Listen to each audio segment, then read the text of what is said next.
सुमुखश्चैकदन्तश्च कपिलो गजकर्णकः लम्बोदरश्च विकटो विघ्ननाशो विनायकः धूम्रकेतुर्गणाध्यक्षो भालचन्द्रो गजाननः द्वादशैतानि नामानि यः पठेत् शृणुयादपि।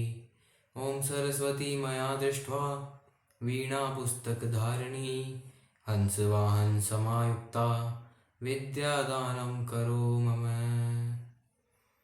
अहमेवास्मेवाग्रे नान्याद्यत्सत्सत्परं पश्चादहं यदेतच्च योगशिष्येषु सौम्यहं ऋतेर्थं यत् प्रतीयेते न प्रतीयेते चात्मनि तद्विद्यादात्मनो मायां यथा भासो यथा तमः यथा महान्ति भूतानि भूतेषु चावचेत्त्वनु प्रविष्टान्यप्रविष्टानि तथा तेषु न तेष्वहम् एतावदेव जिज्ञास्यं तत्त्वजिज्ञासुनात्मनः अन्वयव्यतिरेकाभ्यां यत् स्यात् सर्वत्र सर्वदा। सच्चिदानंद स्वरूप भगवान श्री कृष्ण को हम नमस्कार करते हैं, प्रणाम करते हैं, जो जगत की उत्पत्ति, स्थिति और विनाश के हेतु तथा आध्यात्मिक, आदि दैविक और आदि भौतिक तीनों प्रकार के तापों का नाश करने वाले हैं। जिस समय श्री सुखदेव जी का यज्ञोपवीत संस्कार भी नहीं हुआ था तथा लौकिक वैदिक कर्मों के अनुष्ठान का अवसर भी नहीं आया था, तभी उन्हें अकेले ही संन्यास लेने के लिए घर से जाता देख उनके पिता व्यास जी विरह से कातर होकर पुकारने लगे, बेटा बेटा तुम कहाँ जा रहे हो। उस समय वृक्षों ने तन्मय होने के कारण श्री सुखदेव जी की ओर से उत्तर दिया था, ऐसे सर्वभूत हृदय स्वरूप श्री सुखदेव मुनि को मैं प्रणाम करता हूँ। एक बार भगवत कथामृत का रसास्वादन करने में कुशल मुनीश्वर शौनक जी नैमिषारण्य क्षेत्र में विराजमान महामती सूत जी को नमस्कार करके उनसे पूछा, सूत जी आपका ज्ञान अज्ञान अंधकार को नष्ट करने के लिए करोड़ों सूर्यों के समान है। आप हमारे कानों के लिए रसायन हैं, अमृत स्वरूप सार गर्भित कथा कहिए। भक्ति, ज्ञान और वैराग्य से प्राप्त होने वाले महान विवेकी वृद्धि किस प्रकार होती है तथा वैष्णव लोग किस तरह इस माया मोह से अपना पीछा छुड़ाते हैं। इस घोर कलिकाल में जीव प्राय आसुरी स्वभाव के हो गए हैं। विविध क्लेशों से आक्रांत इन जीवों को शुद्ध बनाने का सर्वश्रेष्ठ उपाय क्या है। सूत जी आप हमें कोई ऐसा शाश्वत साधन बताइए जो सबसे अधिक कल्याणकारी तथा पवित्र करने वाले में भी पवित्र हो तथा जो भगवान श्री कृष्ण की प्राप्ति करा दे। चिंतामणि केवल लौकिक सुख दे सकती है और कल्प वृक्ष अधिक से अधिक स्वर्गीय संपत्ति दे सकता है, परंतु गुरुदेव प्रसन्न होकर भगवान का योगी दुर्लभ नित्य वैकुंठ धाम दे सकते हैं। शौनक जी की यह बात सुनकर सूत जी ने कहा, शौनक जी तुम्हारे हृदय में भगवान का प्रेम है, इसलिए मैं विचार कर तुम्हें संपूर्ण सिद्धांतों का निष्कर्ष सुनाता हूँ, जो जन्म मृत्यु के भय का नाश कर देता है, जो भक्ति के प्रवाह को बढ़ा देता है और भगवान श्री कृष्ण की प्रसन्नता का प्रधान कारण है। मैं तुम्हें वह साधन बतलाता हूँ, उसे सावधान होकर के सुनो। श्री सुखदेव जी ने कलयुग में जीवों के काल रूपी सर्प के मुख का ग्रास होने के त्रास का आत्यांतिक नाश करने के लिए श्रीमद् भागवत शास्त्र का प्रवचन किया है। मन की शुद्धि के लिए इससे बढ़कर कोई साधन नहीं है। जब मनुष्य के जन्म जन्मांतर का पुण्य उदय होता है तभी उसे भागवत शास्त्र की प्राप्ति होती है। जब सुखदेव जी ने राजा परीक्षित को यह कथा सुनाने के लिए सभा में विराजमान हुए, तब देवता लोग उनके पास अमृत का कलश लेकर आए। देवता अपना काम बनाने में बड़े कुशल होते हैं। अतः यहाँ भी सबने सुखदेव मुनि को नमस्कार करके कहा, आप ये अमृत लेकर बदले में हमें कथामृत का दान कीजिए। इस प्रकार परस्पर विनिमय हो जाने पर राजा परीक्षित अमृत का पान करे और हम सब श्रीमद् भागवत रूप अमृत का पान करेंगे। इस संसार में कहाँ कांच और कहाँ महामूल्य मणि तथा कहाँ सुधा और कहाँ कथा। श्री सुखदेव जी ने यह सोचकर उस समय देवताओं की हंसी उड़ा दी। उन्हें भक्ति शून्य जानकर कथामृत का दान नहीं किया। इस प्रकार ये श्रीमद् भागवत की कथा देवताओं को भी दुर्लभ है। पूर्व काल में श्रीमद् भागवत के श्रवण से ही राजा परीक्षित की मुक्ति देखकर ब्रह्मा जी को भी बड़ा आश्चर्य हुआ था। उन्होंने सत्यलोक में तराजू बांधकर सब साधनों को तोला, अन्य सभी साधन तोलने में हल्के पड़ गए। अपने महत्व के कारण भागवत ही सबसे भारी रहा। यह देखकर सभी ऋषि मुनियों को बड़ा विस्मय हुआ। उन्होंने कलयुग में इस भगवत रूप भागवत शास्त्र को ही पढ़ने सुनने तत्काल मोक्ष देने वाला निश्चय किया। सप्ताह विधि से श्रवण करने पर यह निश्चय भक्ति प्रदान करता है। यद्यपि पूर्व काल में इसे दयापरायण सनकादि ने देवर्षि नारद को सुनाया था। यद्यपि देवर्षि ने पहले ही ब्रह्मा जी के मुख से इसे श्रवण कर लिया था, तथापि सप्ताह श्रवण की विधि तो उन्हें सनकादि ने ही बताई थी।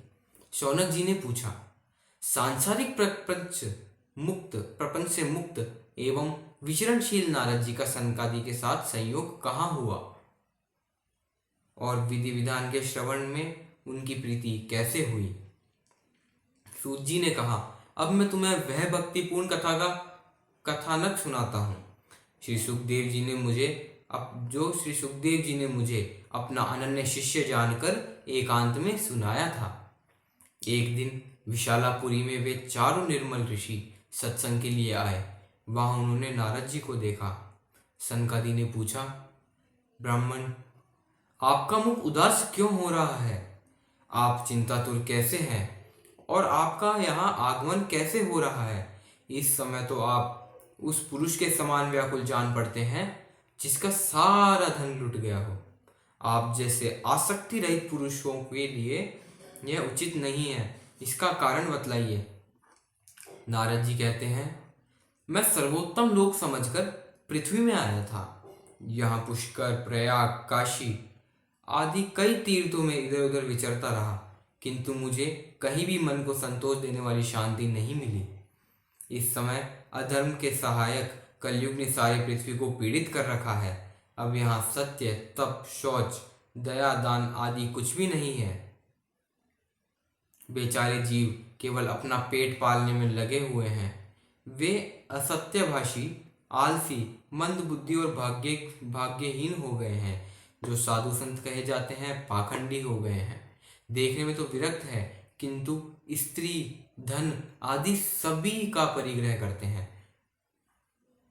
महात्माओं के आश्रम, तीर्थ और नदियों पर विधर्मियों का अधिकार हो गया है। उन दुष्टों ने कई देवालय भी नष्ट कर दिए हैं। इस समय यहाँ न कोई योगी है, न सिद्ध है, न ज्ञानी है और न सत्कर्म करने वाला ही है।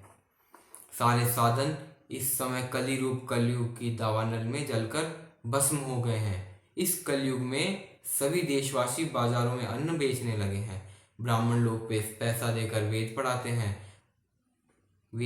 हैं। इस तरह कलयुग के दोष देखता और पृथ्वी पर विचरता हुआ मैं यमुना जी के तट पर पहुंचा, जहां भगवान श्री कृष्ण की अनेकों लीलाएं हो चुकी है। मुनीश्वरों सुनिए, वहां मैंने एक बड़ा आश्चर्य देखा। वहां एक युवती स्त्री खिन्न मन से बैठी थी। उसके पास दो वृद्ध पुरुष अचेत अवस्था में पड़े जोर जोर से सांस ले रहे थे। वह तरुणी उनकी सेवा करती हुई कभी उन्हें चेत कराने का प्रयत्न करती और कभी उनके आगे रोने लगती। वह अपने शरीर के रक्षक परमात्मा को दसों दिशाओं में देख रही थी। उसके चारों ओर सैकड़ों स्त्रियां उसे पंखा झल रही थी और बार बार समझाती जाती थी।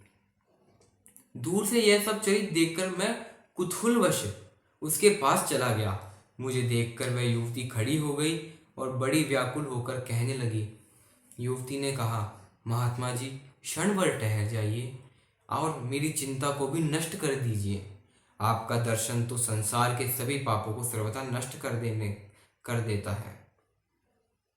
नारद जी कहते हैं, तब मैंने उस स्त्री से पूछा, देवी तुम कौन हो? ये दोनों तुम्हारे क्या लगते हैं? और तुम्हारे पास एक कमल नयनी देवियां कौन हैं? तुम मुझे विस्तार से अपने दुख का कारण बताओ। तब वह कहती है, मेरा नाम भक्ति है, ये ज्ञान और वैराग्य नामक मेरे पुत्र हैं। समय के फेर से ही ये ऐसे जर्जर हो गए हैं।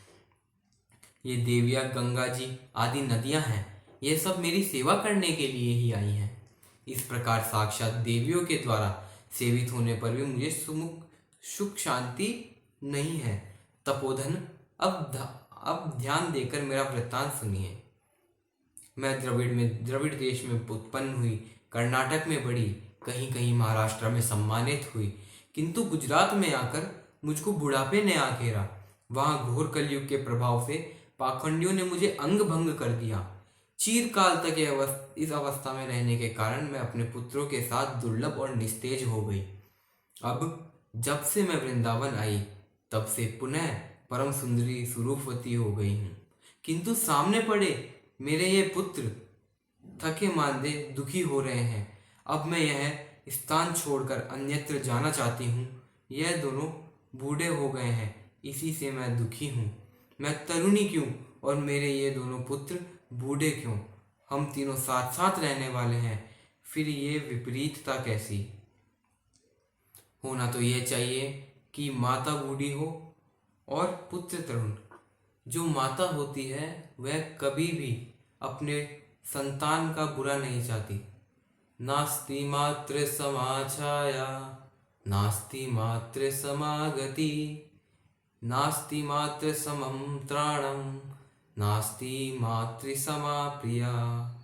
माता के समान कोई छाया देने वाला नहीं है, माता के समान कोई ध्यान रखने वाला नहीं है, माता के समान कोई क्षमा करने वाला नहीं है, और माता के समान कोई प्रेम करने वाला भी नहीं है।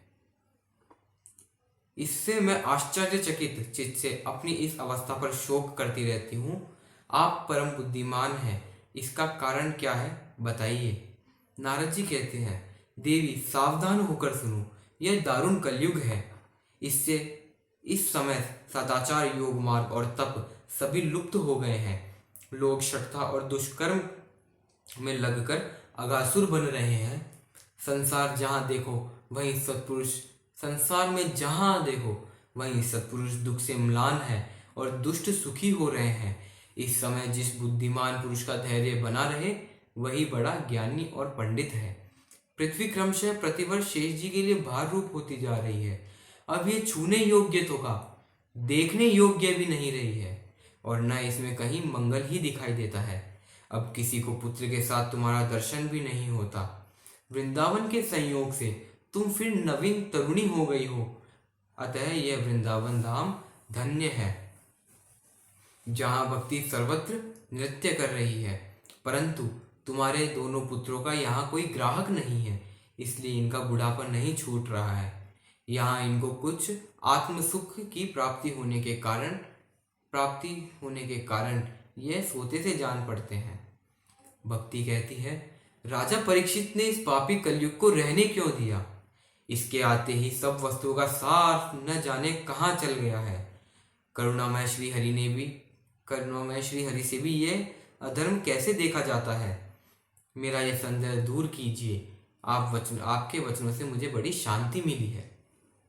नारद जी बोले, यदि तुमने पूछा है तो ध्यान दे करके सुनो, मैं तुम्हें सब बताऊंगा। जिस दिन भगवान श्री कृष्ण ने इस भूलोक को छोड़कर अपने परम धाम को पधारे, उसी दिन यह संपूर्ण साधनों में बाधा डालने वाला कलयुग आ गया। दिग्विजय के समय राजा परीक्षित की दृष्टि पड़ने पर कलयुग दीन के समान उनकी शरण में आया। भ्रमर के समान सारग्राही राजा ने यह निश्चय किया कि इसका वध मुझे नहीं करना चाहिए, क्योंकि जो फल तपस्या, योग, समाधि से भी नहीं मिलता, कलयुग में वही फल श्री हरि कीर्तन से ही भलीभांति मिल जाता है। इस प्रकार सारहीन होने पर भी इस एक ही दृष्टि से सार युक्त देखकर कलयुग में उत्पन्न होने वाले जीवों के सुख के लिए ही इसे रहने दिया। इस समय लोग कुकर में प्रवृत्त होने लगे, सभी वस्तुओं का सार निकल गया और पृथ्वी के पदार्थ बीजहीन होकर भूसी के समान हो गए।